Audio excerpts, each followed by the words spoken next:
हम सभी ने कभी न कभी अपनी जिंदगी में ऐसे टाइम को फेस किया होगा जब हमारे दिमाग में एक से ज्यादा सोचें चल रही होती हैं, लेकिन उस समय हम खुद काफी कंफ्यूज होते हैं कि आखिर हम चाहते क्या हैं। हम किसी से कुछ कह नहीं पाते और सिचुएशन हमारे लिए काफी अजीब हो जाती है। तो आज इस मूवी को हम एक्सप्लेन करने जा रहे हैं। वो एक ऐसी लड़की के बारे में है जिसके साथ ऐसी तो कोई सिचुएशन नहीं बनती, लेकिन उसके दिमाग के साथ कुछ हो जाता है जिससे उसकी जिंदगी पूरी तरह बदल जाती है। उसे भी अपनी सिचुएशन के बारे में कुछ पता नहीं होता, क्योंकि ऐसी कोई सिचुएशन होती ही नहीं, मगर वो इसका जिम्मेदार दूसरों को कहती है। तो उस लड़की के साथ आखिर ऐसा क्या हुआ था, यही जानेंगे हम आज की इस कहानी में, जिसका नाम है ब्रेन ऑन फायर। और ये कहानी एक सच्ची घटना पर आधारित है। तो कहानी की शुरुआत लीड कैरेक्टर को दिखाने से होती है, जो 21 साल की लड़की थी जिसका नाम सुजैना था। वो न्यूयॉर्क पोस्ट में एक जर्नलिस्ट थी। सुजैना की जिंदगी काफी अच्छी गुजर रही थी। वो बहुत खुश थी क्योंकि उसके पास उसकी ड्रीम जॉब थी, इसीलिए वो अपने काम में भी बहुत अच्छी थी।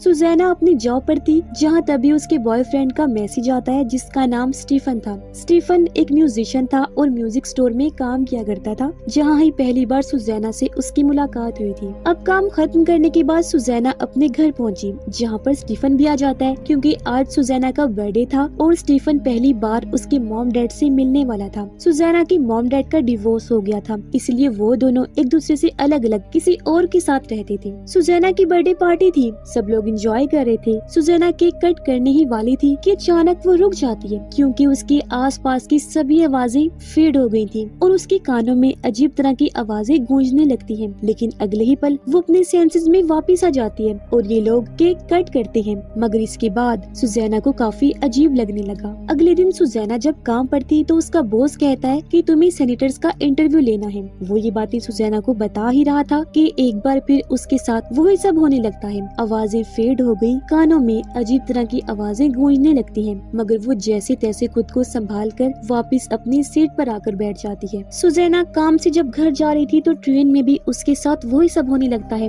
यही नहीं, रात को जब वो काम कर रही थी तो उसे ऐसा फील होता है जैसे उसके पास हल्की हल्की आवाज में कोई बोल रहा है। उसका हाथ भी नम हो गया था और अब तो ये रोज की रूटीन हो गई थी। उसके दिमाग में अजीब आवाजें गूंजती थी, जिस वजह से वो काफी परेशान रहने लगी थी। यहाँ तक कि उसने काफी दिन से स्टीफन से भी बात नहीं की थी। एक दिन उसे अपने हाथ पर कीड़े के काटने के निशान दिखते हैं। वो काफी परेशान हो गई। ऑफिस में आकर जब उसने अपनी दोस्त को हाथ दिखाया तो वहाँ कोई निशान नहीं थे, मगर सुजैना अभी भी यही कहे जा रही थी कि निशान हैं। तभी सुजैना का बॉस उसे अपने ऑफिस में बुलाता है क्योंकि जो रिपोर्ट उसे फ्राइडे को सबमिट करवानी थी वो उसने अभी तक नहीं की होती। हालांकि आज मंडे था और जो आर्टिकल्स सुजैना ने लिखे थे उसमें भी कई सारी स्पेलिंग मिस्टेक्स थी। इसके अलावा भी आर्टिकल्स काफी खराब थे, मगर इस बारे में सुजैना को पता ही नहीं चल पाता। उसे तो ये तक याद नहीं था कि आज कौन सा दिन है। अब काम पूरा ना करने और आर्टिकल्स खराब लिखने पर उसका बॉस सुजैना को काफी डांटता है, पर यहाँ एक बार फिर उसे न जाने क्या हो गया, वो ना कुछ सुन पाती है और ना कुछ बोल पाती है। अगले दिन ऑफिस में एक जरूरी मीटिंग थी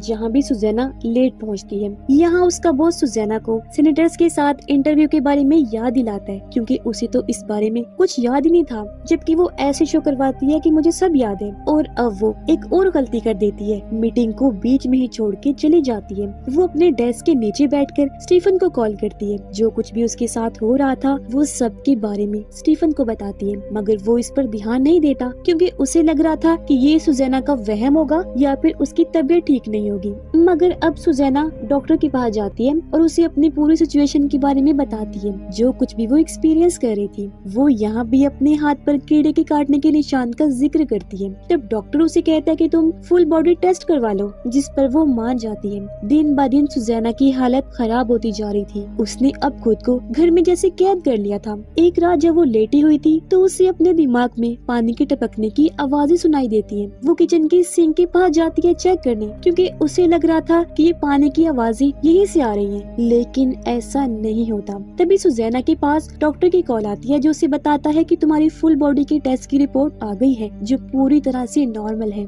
तभी सुजैना के घर उसके डैड आए क्योंकि उसने अपने डैड को पानी टपकने की बात बता दी थी। उसके डैड पूरे घर को चेक करते हैं, मगर उन्हें कहीं से भी पानी टपकता हुआ नहीं मिलता। सुजैना के डैड उसे स्टीफन के बारे में बात करते हैं क्योंकि वो उसके डैड को जरा पसंद नहीं था। फिर सुजैना अपने डैड को अपार्टमेंट के बाहर तक छोड़ के आती है, लेकिन वो उनसे अपनी हालत के बारे में कोई बात नहीं करती। उसके डैड जब चले जाते हैं तो सुजैना किसी और के अपार्टमेंट का दरवाजा गलती से खोलने लगती है अपना अपार्टमेंट समझ के, जिससे हम समझ जाते हैं कि सुजैना की हालत कितनी खराब हो गई है। अब अगले दिन सुजैना का सेनेटर्स के साथ इंटरव्यू था, मगर उसे जरा भी याद नहीं था इस बारे में। सेनेटर्स पहले से ही उसका वेट कर रहे थे, मगर यहाँ सुजैना इतनी पैनिक हो जाती है कि वो सेनेटर्स के साथ बहुत ज्यादा बदतमीजी करती है, जिस वजह से सेनेटर्स इंटरव्यू को बीच में ही छोड़ के चले जाते हैं, जबकि उसका बॉस सुजैना की इस हरकत पर उसे जॉब से निकाल देता है। इस पर सुजैना की दोस्त जाकर बॉस से बात करती है। वो सुजैना को एक और चांस देने की रिक्वेस्ट करती है, जिस पर उनका बॉस मान जाता है, मगर सुजैना की हालत बहुत खराब हो गई थी।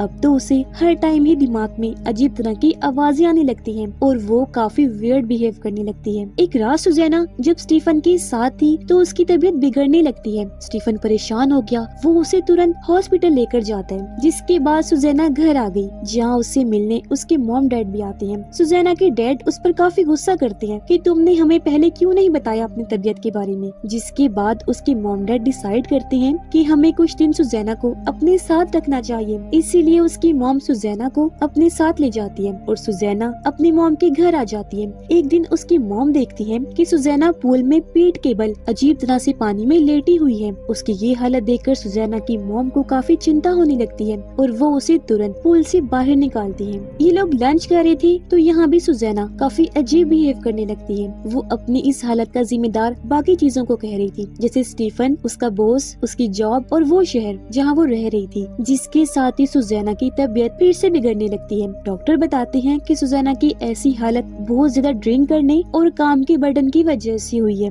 वो उसे कुछ मेडिसिन देकर घर भेज देते हैं। अगले दिन सुजैना जब ऑफिस जाती है तो उसे आईने में अपना चेहरा नजर ही नहीं आता, जो चीज काफी अजीब थी। उसकी हालत फिर ऐसी हो जाती है कि वो पूरे ऑफिस में हंगामा कर देती है। एक टाइम में वो रोती है तो अगले पल हंसने लगती है। तो उसकी ऐसी हालत देखकर बॉस उसे घर भेज देता है। अब सुजैना साइकाइट्रिस्ट के पास भी जाती है चेकअप करवाने, जो उसे कुछ दवाइयाँ लिख देता है, मगर अगले दिन जाकर सुजैना ये दवाइयाँ लेने से मना कर देती है, ये कहकर कि इनको लेने से मैं मर जाऊंगी। हालांकि ये दवाई खाते हुए उसे अभी बस एक ही दिन हुआ था। सुजैना की मॉम उसके डैड से मिलकर उसे सुजैना की कंडीशन बताती है। वो उसे कहती है कि तुम भी कुछ दिन सुजैना को अपने पास रख लो, जिस पर वो मान जाता है और सुजैना अपने डैड के घर आ जाती है। वो लोग जब खाना खा रहे थे तो सुजैना अपने डैड की दूसरी वाइफ पर इल्जाम लगा देती है कि इसने मुझे बुरा भला बोला है, हालांकि उसने कुछ कहा ही नहीं था। जिसके साथ ही वो इतनी पैनिक हो जाती है कि उसका बिहेव काफी अग्रेसिव हो जाता है। इसीलिए उसके मॉम डैड डॉक्टर के पास आकर रिक्वेस्ट करते हैं कि प्लीज सुजैना को हॉस्पिटल एडमिट कर लिया जाए। डॉक्टर मान गया और अगले ही दिन सुजैना को एडमिट कर लिया जाता है। डॉक्टर जब उसका चेकअप करने आता है तो वो डॉक्टर से बात करने से साफ साफ मना कर देती है। टीवी पर देखकर कहती है कि वो सब लोग मेरे ही बारे में बात कर रहे हैं। एक दिन फिर सुजैना हॉस्पिटल से भागने की भी कोशिश करती है, लेकिन उसे पकड़ लिया जाता है। स्टीफन भी उससे मिलने आया। वो डिसाइड करता है कि जब तक सुजैना की बीमारी का पता नहीं लग जाता, मैं भी उसके साथ हॉस्पिटल में ही रहूंगा। अब सुजैना के लिए उसका प्यार देखकर सुजैना के डैड को भी वो एक अच्छा लड़का लगने लगता है। डॉक्टर ने सुजैना के सारे टेस्ट कर लिए थे, जो सभी नॉर्मल आए थे, इसलिए वो सुजैना की मॉम डैड से मिलकर इस बारे में बताते हैं और ये भी कहते हैं कि अब उसे किसी साइकाट्रिक हॉस्पिटल में भेजना होगा, जिस पर उसके मॉम डैड ने मना कर दिया। वो कहते हैं कि आप कुछ दिन उसे इस हॉस्पिटल में रखिए और उसकी कंडीशन को मॉनिटर कीजिए। जिसके बाद डॉक्टर सुजैना के और कुछ टेस्ट करते हैं। पता चलता है कि कुछ हद तक सुजैना के दिमाग ने काम करना बंद कर दिया है। एक तरह से वो लॉक्ड सिचुएशन में फंस गई है। उसकी बॉडी इतनी हार्ड हो गई थी कि वो आसानी से अब मूव भी नहीं कर सकती थी। उसकी दोस्त भी सुजैना से मिलने आई। उसे बताती है कि सब लोग तुम्हें बहुत मिस करते हैं। फिर अब सुजैना की बिगड़ती हुई हालत देखकर उसकी डॉक्टर अपने सीनियर, जिसका नाम डॉक्टर नजार था, उनसे रिक्वेस्ट करती है कि प्लीज एक बार अब सुजैना को देख लो। पहले तो वो मना कर देते हैं क्योंकि अब वो पढ़ाया करते थे, लेकिन उसके काफी इंसिस्ट करने पर वो मान जाते हैं। वो सुजैना से मिलने आते हैं और उसकी सभी रिपोर्ट्स को चेक करते हैं। पहले तो उन्हें भी कुछ समझ नहीं आती कि आखिर सुजैना को हुआ क्या है। इसीलिए एक दिन वो सुजैना को पेपर पर एक लॉक की ड्राइंग बनाने को कहते हैं। यहाँ सुजैना सारे नंबर्स राइट साइड पर ही लिख देती है। इस तस्वीर को डॉक्टर नजार काफी गौर से देखते हैं और अब उन्हें चीजें क्लियर होने लगती हैं। वो सुजैना के मॉम डैड से बात करके उन्हें बताते हैं कि सुजैना के ब्रेन के राइट वाले हिस्से ने काम करना बंद कर दिया है। वो कहती हैं कि अब पता करने के लिए कि आखिर सुजैना के साथ ऐसा क्यों हुआ, हमें इसकी ब्रेन बायोप्सी करनी होगी, जिसमें सुजैना के दिमाग का का सैंपल लेकर उसके टेस्ट करने होंगे। इसीलिए अगले ही दिन सुजैना के दिमाग की बायोप्सी की जाती है। रिपोर्ट जब आती है तो पता चलता है कि सुजैना को ब्रेन की एक रेयर डिजीज है जो बहुत ही कम लोगों को हो सकती है, लेकिन ये काफी खतरनाक बीमारी होती है दिमाग के लिए। इसमें इंसान का दिमाग सुन पड़ जाता है, उस पर सोजन आ जाती है। जैसे इंसान का दिमाग सूज के बढ़ जाता है, ऐसा ही हो जाता है दिमाग के साथ। ये इस वजह से होता है जब इंसान के शरीर के एंटीबॉडीज दिमाग पर अटैक कर देती हैं, जिसे doctor Nijjar brain on fire का नाम देते हैं। डॉक्टर नज्जार उसके मॉम डैड और स्टीफन को यकीन दिलाती हैं कि इस बीमारी को ठीक किया जा सकता है। इसमें टाइम तो लगेगा लेकिन सुजैना बिल्कुल ठीक हो जाएगी, जिसके साथ ही उसका इलाज शुरू हो जाता है। और अब यहाँ सुजैना को सब कुछ शुरू से सीखना था, जैसे कि चलना, उठना, बोलना, हंसना, प्यार करना, सब कुछ। ऐसे उसका ट्रीटमेंट चलता रहा और यहाँ से सीधा हमें 7 महीने के बाद का टाइम दिखाया जाता है, जहाँ सुजैना अपनी जॉब पर वापस आ गई थी। वो अब पहले से काफी अच्छी हो गई थी, अपना काम बहुत अच्छे से करने लगी थी और उसका अब का आर्टिकल उसके बॉस को काफी पसंद आता है। अब सुजैना अपनी ये कहानी पूरी दुनिया को सुनाने का फैसला करती है। वो एक बुक लिखती है जिसका नाम उसने रखा था ब्रेन ऑन फायर। वो इसमें अपनी पूरी कहानी शुरू से लेकर एंड तक, जब उसका ट्रीटमेंट हुआ, सब कुछ लिखती है कि कैसे वो इस बीमारी का शिकार हुई, उसे किन किन हालात से जूझना पड़ा। फिर डॉक्टर नज्जार ने उसकी कंडीशन को समझा, बीमारी का क्योर किया ताकि लोगों को भी इस बीमारी का पता चल सके, उनका ट्रीटमेंट हो सके, उनकी जान बच जाए। और इसी के साथ हमारी आज की कहानी यहीं पर खत्म हो जाती है। उम्मीद करती है स्टोरी आपको पसंद आई होगी। बाकी अपनी राय का इजहार कमेंट बॉक्स में जरूर कीजिएगा। Good bye, thanks for watching.